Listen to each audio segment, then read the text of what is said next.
Vous écoutez Trends Bourse avec Gaël Poncelet et Guy Legrand, journaliste chez Trends Tendance, en podcast réalisé avec le soutien de la banque ING. Bonjour à tous et bienvenue dans ce nouveau numéro de Trends Bourse. Bonjour Guy Legrand. Bonjour Gaël.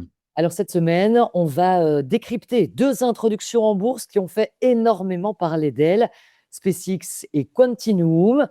On va également analyser quelques chiffres de l'emploi, en tout cas les amener dans l'actualité, puisque on va parler entre autres des résultats de Broadcom. En fin d'émission, Vincent Juin se reviendra sur l'annonce spectaculaire des 700 milliards de dollars d'investissement dans l'intelligence artificielle. Mais commençons donc par Broadcom. Les marchés ont vraiment été secoués par la publication des résultats qui, sauf si j'ai mal lu, Guy, sont relativement bons. Mais oui, et je supprimerais même le relativement et remplacerais par vraiment bon. C'est vrai que c'est très bon comme résultat.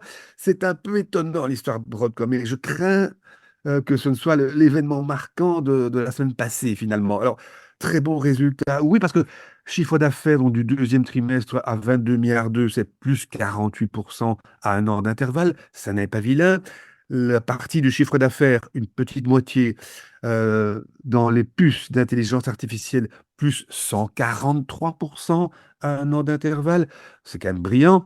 Et alors, les prévisions du trimestre en cours, le troisième de l'année, le chiffre d'affaires serait en hausse de 84%, 48, on passe à 84, et dans les puces IA, plus 200%. Donc, il y a véritablement une accélération de la croissance, et c'est d'ailleurs ce qu'a confirmé le patron Hock-Tan. Le momentum va se poursuivre, a-t-il signalé. Petit rappel, Broadcom, qui a parfois été qualifié de huitième magnifique, est un fabricant de puces d'IA, mais pour une petite moitié seulement de son chiffre d'affaires, mais ça va devenir une grosse moitié dès le trimestre en cours. Donc c'est en partie les puces IA, mais une partie de plus en plus importante. Donc oui, effectivement, ces résultats sont brillants. On a des bénéfices qui explosent, un chiffre d'affaires qui explose, des perspectives qui restent excellentes. Alors, honnêtement, qu'est-ce qui a contrarié les marchés? Mais oui, c'est un peu surprenant. Alors, ce qui a beaucoup été mis en lumière, c'est le fait que les prévisions 2027, prochain exercice, soient maintenues. Maintenues, ben, c'est parfois une bonne nouvelle. Ici, visiblement, le marché a estimé que c'était une mauvaise nouvelle. Maintenues à combien? Ben, à 100 milliards de chiffre d'affaires dans les puces d'intelligence artificielle. Bon, ça n'est quand même pas vilain. On est à 16 pour le trimestre en cours, donc 100 pour l'ensemble de l'année. Ben non, ça a paru un peu faible. Disons, voilà, on espérait évidemment, ne fût-ce que officieusement, que cette prévision soit augmentée. Mais alors, un autre élément qui a été moins mis en lumière dans les médias, c'est que la direction a signalé que Broadcom allait à l'avenir proposer uniquement des puces et non pas aussi des systèmes d'intelligence artificielle intégrés. Alors oui, bon, est-ce que c'est une bonne ou une mauvaise nouvelle?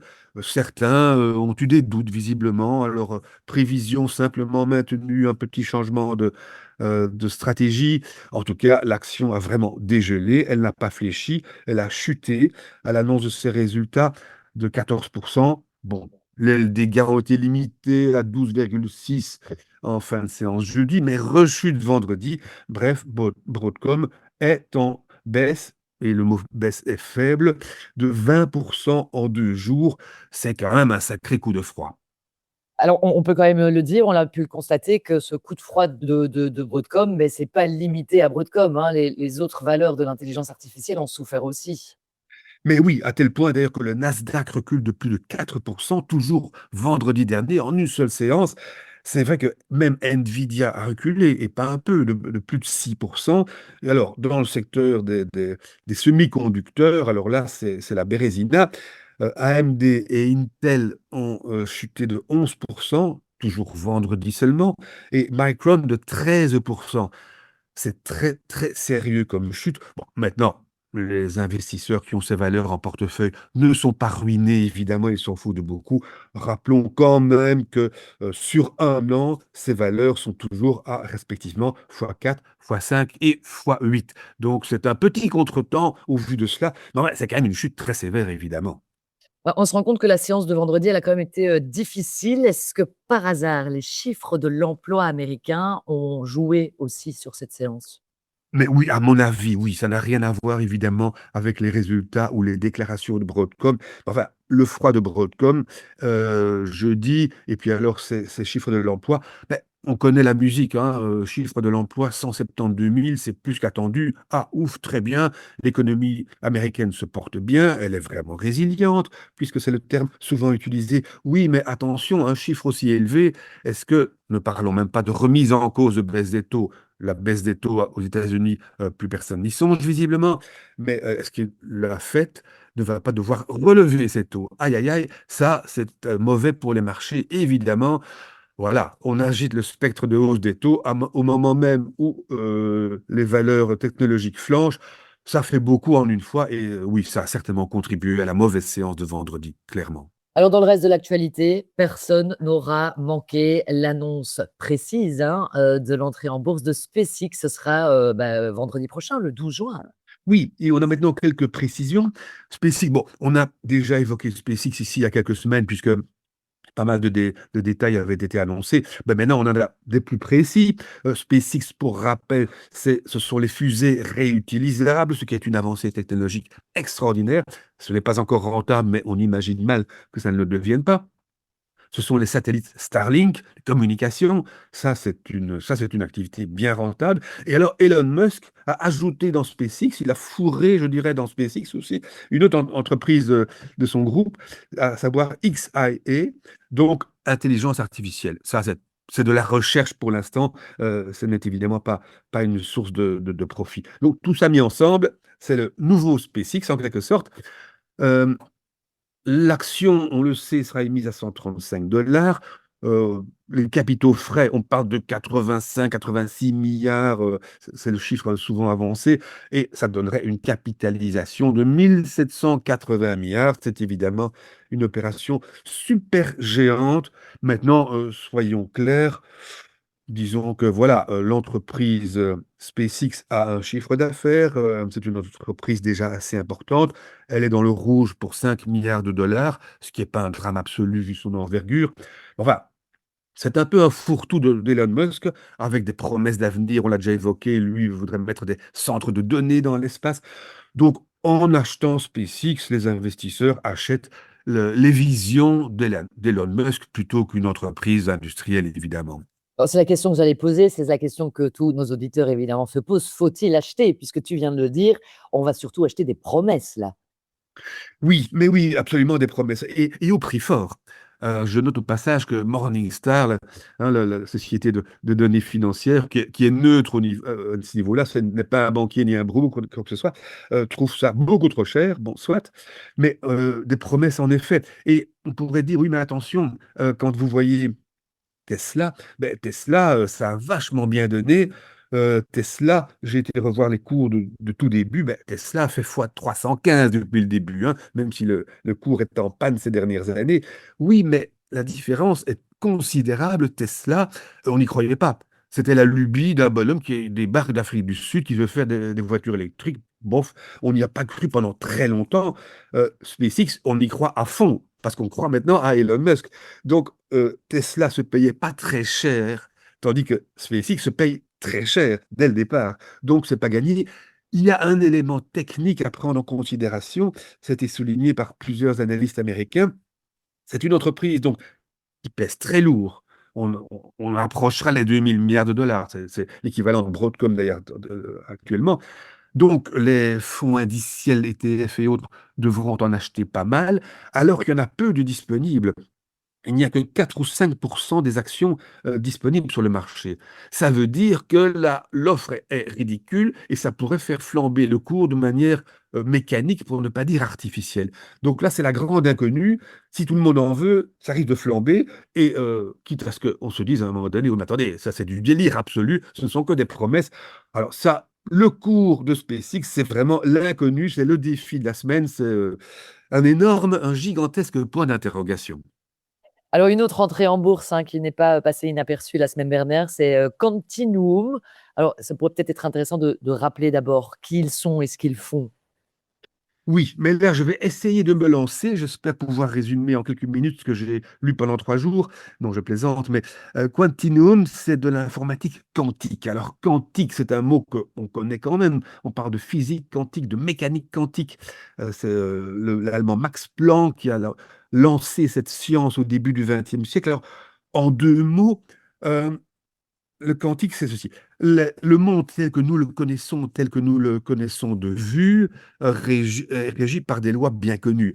Vous garez votre voiture en haut d'une pente, si vous lâchez le frein, elle descend. Elle ne va jamais monter, quel que soit le modèle de la voiture. Enfin bon, voilà. Mais dans l'infiniment petit, a observé Max Planck, les mêmes causes ne provoquent pas les mêmes effets. Enfin, on assiste à des phénomènes et des réactions très diverses, aberrantes, que l'on ne peut pas s'attendre, que l'on ne peut pas prévoir surtout. C'est un monde complètement différent. Alors, quel est le rapport avec l'informatique? Ben, un ordinateur quantique, en 2 mots, fonctionne aussi, un système binaire, hein, on est toujours, les bits, c'est toujours comme les cartes perforées, c'est 0 ou bien c'est 1, même si c'est beaucoup plus perfectionné. L'ordinateur quantique fonctionne avec des qubits qui sont ou bien 0 ou bien 1 ou bien une combinaison des deux. Et donc, en un mot, ces ordinateurs, enfin, cette informatique quantique qui travaille de manière totalement différente, qui approche les problèmes de manière tout à fait différente, pourrait résoudre des problèmes infiniment plus compliqués que l'informatique classique. Et pour faire simple, on vous dit souvent, ben voilà, avec un ordinateur quantique, on est en pleine recherche, hein, pour l'instant. Avec un ordinateur quantique, on pourrait résoudre en 1 heure un problème qu'on met aujourd'hui 3 mois ou 6 mois à résoudre. Donc ce serait une avancée colossale. On pourrait peut-être comparer ça à l'intelligence artificielle. Et du coup, ce que fait Quantinuum concrètement là-dedans? Mais Quantinuum, en fait, est une entreprise qui a retenu l'attention parce que ce n'est pas une petite start-up qui tombe du ciel.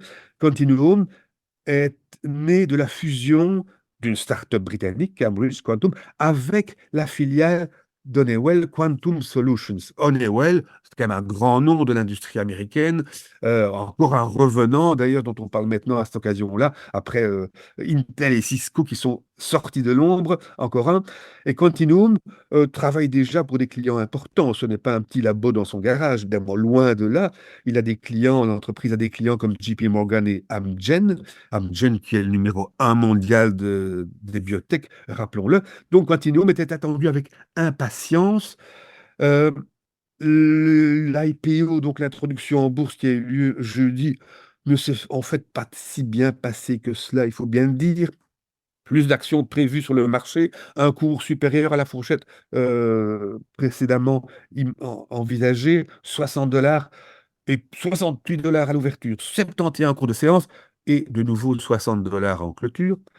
Et le lendemain, vendredi, baisse de 6,8% à 56 dollars et des poussières.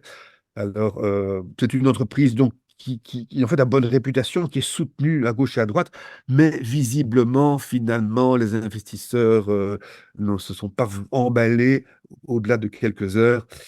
Est-ce que c'est l'effet Broadcom? Peut-être. Je rajouterais une chose, c'est que pour la bonne information, Quantinuum était attendu avec impatience de manière un peu symbolique. Ce n'est pas seul, ce n'est pas la seule entreprise du secteur. D'autres sont déjà cotées d'ailleurs, quelques-unes, et son concurrent IonQ, par exemple, qui pèse plus lourd, moitié plus lourd que Quantinuum, qui d'ailleurs a reflué de 3,8% vendredi. C'est l'effet Broadcom aussi pour IonQ. Visiblement, Broadcom a marqué les esprits dans le mauvais sens vendredi dernier. Oui, et puis concernant Continuum, je pense qu'on est aussi, tu l'as dit, plutôt dans l'investissement dans un concept plutôt que dans des revenus réels. Est-ce que finalement l'investisseur est prêt à ce stade à investir dans une révolution, une nouvelle révolution technologique? Mais oui, c'est ça. Disons que l'informatique quantique, c'est un peu comme les biotech, quoi. En fait, on commence par faire de la recherche, on perd beaucoup d'argent, et alors un jour, avec un peu de chance, le produit est au point, et là, on gagne des fortunes. Mais on en est au stade de la recherche. Ces entreprises sont toujours dans le rouge, évidemment. Alors, on les paye volontiers quand tout va bien, mais peut-être qu'on n'est plus d'accord, tout à fait d'accord, au même niveau en tout cas, quand Brocom déçoit, encore une fois. L'humeur du marché est importante, hein. Quelles leçons peut-on tirer cette semaine? Mais je dirais que je reviendrai peut-être sur l'humeur finalement. Je crois que c'est un terme qui convient parce que les néophytes en investissement s'imaginent toujours que tout est dicté par des formules savantes. On parle de logiciels, mais en réalité, beaucoup dépend de l'humeur des intervenants, du sentiment qui prévaut sur le marché. Certains cartoons sont restés célèbres dans ce domaine-là, après certains crashs d'ailleurs. Finalement, l'humeur du marché. Mais, même s'il y a des formules mathématiques qui régissent certaines transactions, ce sont quand même les êtres humains qui souvent ont la décision. S'ils sont levés du mauvais pied, du pied gauche, comme on dit, ou simplement les nouvelles sont un peu mauvaises, l'humeur n'est pas ça, beaucoup dépend. Et on peut craindre que la fin de la semaine dernière soit vraiment un changement d'humeur des marchés. Je dirais la leçon de la semaine, c'est qu'on va peut-être y aller franchement mollo. Le moment n'est plus venu ou pas encore venu de s'emballer véritablement. Appel à la prudence cette semaine. Merci beaucoup, Guy, en tout cas. Avec plaisir. On laisse la place à Vincent Juvin qui revient sur cet investissement faramineux de 700 milliards de dollars dans l'intelligence artificielle. Et Guy, rendez-vous la semaine prochaine, évidemment. Absolument. Place maintenant à l'analyse d'un expert en investissement d'ING pour décrypter l'actualité économique. Bonjour et bienvenue dans ce nouveau podcast intitulé cette semaine 700 milliards de dollars. 700 milliards, c'est la somme astronomique que devraient investir 5 entreprises, les fameux hyperscalers, Microsoft, Amazon, Meta, Oracle et Alphabet cette année. Ces investissements visent à développer leur capacité dans l'intelligence artificielle. Concrètement, il s'agit notamment de la construction de data centers ou encore de budgets de recherche et développement en forte hausse. Alors pour donner un ordre de grandeur, 700 milliards de dollars, c'est plus ou moins l'équivalent du PIB de la Belgique. Au-delà du montant en lui-même, ce qui impressionne, c'est la rapidité avec laquelle ces investissements augmentent. En 2025, ils s'élevaient à seulement 150 milliards de dollars. Et d'ici 2029, on s'attend à ce qu'ils dépassent les 1000 milliards de dollars. Le déploiement de l'intelligence artificielle requiert de plus en plus de capacités de calcul. Et les data centers sont aujourd'hui utilisés à plein de capacités. Il faut donc continuer à investir massivement.